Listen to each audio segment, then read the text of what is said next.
once gently coiled around our throats and fed us culture, her story, and life. These roots, a gift from our ancestors, a connection to their spirits, are now left ruptured by his story serpents. They have twisted and strangled the cords that once whispered, spoke, screamed, and wailed the motherland's tune. No more melodies from past lives of empowered Pinays, leaving only remnants of their mighty cries. Of Babaylan priestesses whose prayers once rattled the soil beneath men's feet and shifted the clouds to summon spirits to dance above their heads. And of warrior women whose howls created thunder in the clouds and stillness in warfare, trembling the hearts of brothers, fathers, sons they led. And of mothers whose melodies nurtured the souls of men, feeding, nourishing, sustaining their lives and teaching them the love and warmth of a woman's hand. And of sisters whose chants tantalized men's desires, where they were seen as precious jewels to be revered for their beauty, grace, and power. Today, our tongues are not our own.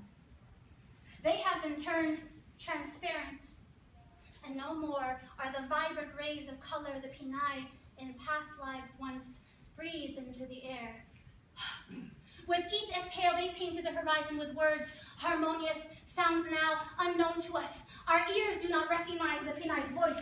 Where once the woman's boom was venerated by time and man and history, it has faded, stifled, quelled by the vibrations of colonizing masters' hands, by misogyny that demonized, by patriarchy that ostracized the female high priestesses who once healed and wielded the heavens at their fingertips and connected them to our motherland. For the crime and war and violence on our gender, soul and womanhood, innocence we've surrendered, wombs have led into the earth by domestic work, abuse, imprisonment for Western capitalist comfort, by Google search results of Filipina male ordered ride.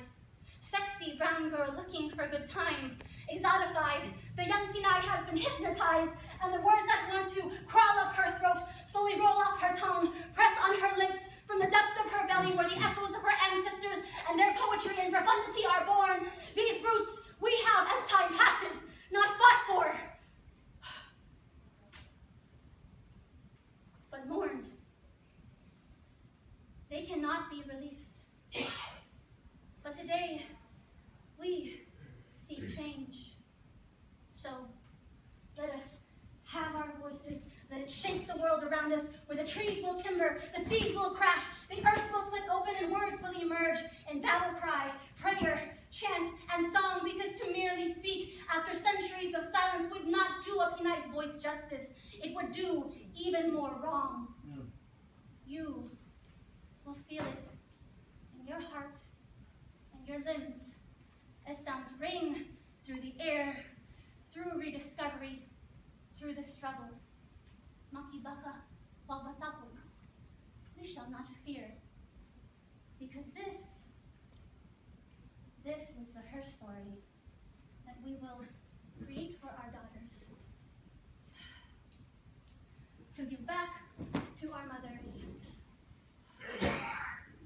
and pay homage to our ancestors whose spirits dance in our words. From brown girls to empowered Pinays, our voices will be heard.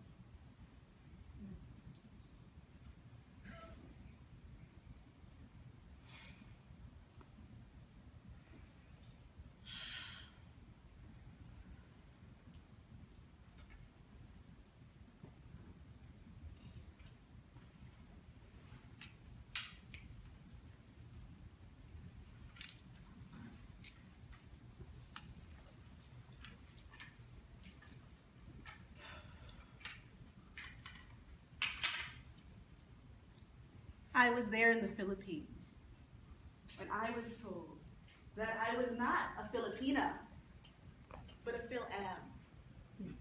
For just a American, plain and simple.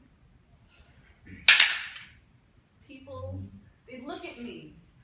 They'd hear the way that my awkward New Yorker tongue twisted and squished together K's and R's. And they'd cast me as different. Like I wasn't one of them. I was an American.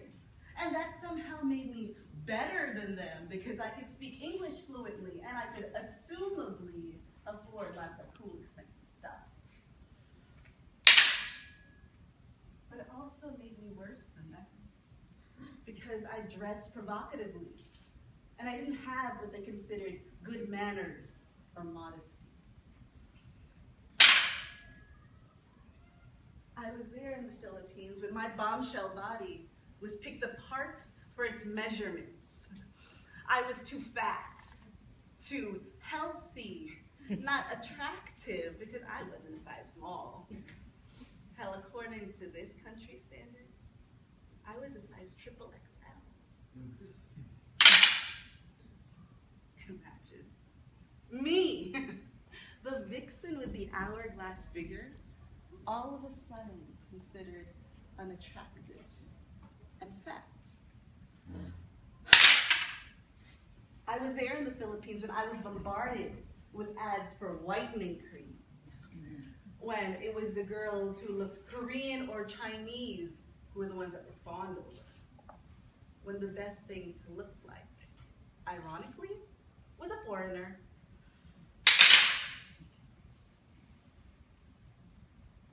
I was there in the Philippines. My soaring self-esteem plummeted to non-existence. And I started eating twice a day. And one of those meals was a salad.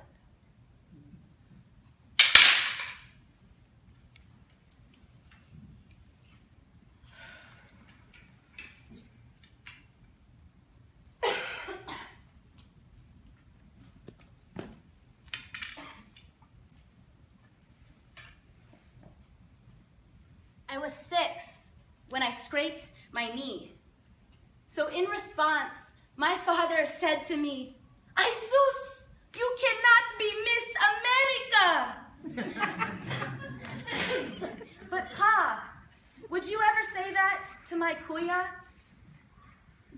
What I could not be because of this scar, not tall or fair-skinned or a colonized memoir. Then, when I was 7 years old, I was so ashamed of my flat nose. 8 years old. Auntie would say, "Pinch it, like this." 9 years old. Ayon, more Spanish when it grows. 10 years old. When you expose yourself to the sun, the light is bound to change your skin.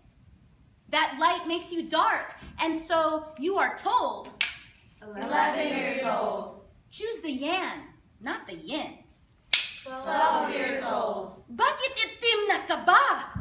13 years old. Why are you so dark? 14 years old. You're from the United States. That's not the colonial mark. 15 years old. You're really Romblomanon. 16 years old. It's like you're from the province, like you work in the rice fields. 17 years old. I've considered Eskinol ever since.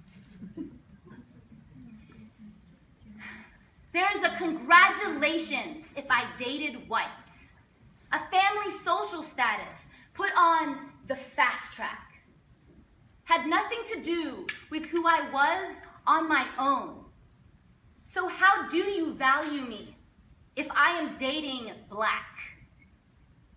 He could be smart and handsome, raised Catholic, and a catch. But his skin was a shade darker. That's why you tell me you don't match. Who were these colonists? What did they do to us? Architects who built inferiority so we whiten our genus. My nose stigmatized, my skin criticized, yet Pinays are fetishized, our bodies traumatized. Ashamed of what we aren't, compared to our colonists, raising their worth instead of embracing our darkness. Be architects of our own future, not the ones built from our birth. See the Filipina I really am. Decolonize my worth. You can't pray this out of me. I'm redefining the word dalaga. Brown, flat-nosed, and empowered. Tell that to the new Manila.